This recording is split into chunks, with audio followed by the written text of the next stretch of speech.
Welcome to our channel. Today we how to set up CSRF protection for Rails APIs, full guide step by step clearly.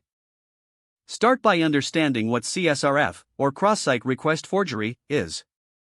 CSRF is an attack that tricks the user's browser into making unwanted requests to a different site.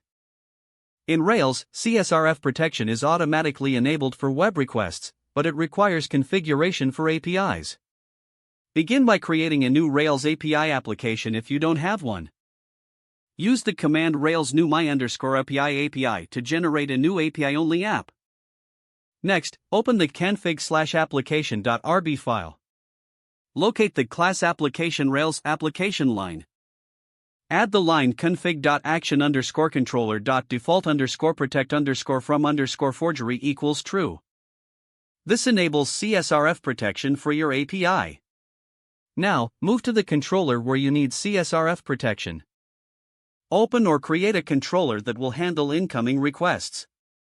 Inside your controller, add protect_from_forgery with exception. This tells Rails to raise an exception for CSRF violations. For APIs, you may want a custom response for CSRF exceptions. Create a method to handle action controller invalid authenticity token.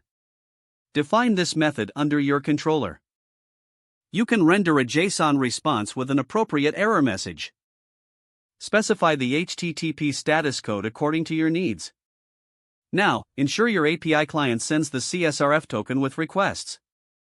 Generate a CSRF token in your application using form_authenticity_token.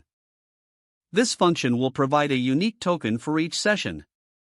You can embed this token in the application's initial HTML response. If you're using JavaScript, retrieve the token from the meta tags. Send the CSRF token as a custom header in your AJAX requests. Commonly, this header is named XCSRF token.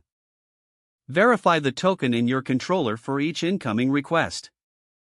You can do this by calling verify_authenticity_token in your action.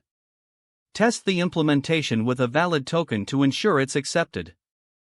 Don't forget to like this video and subscribe to our channel for more step-by-step tech guides.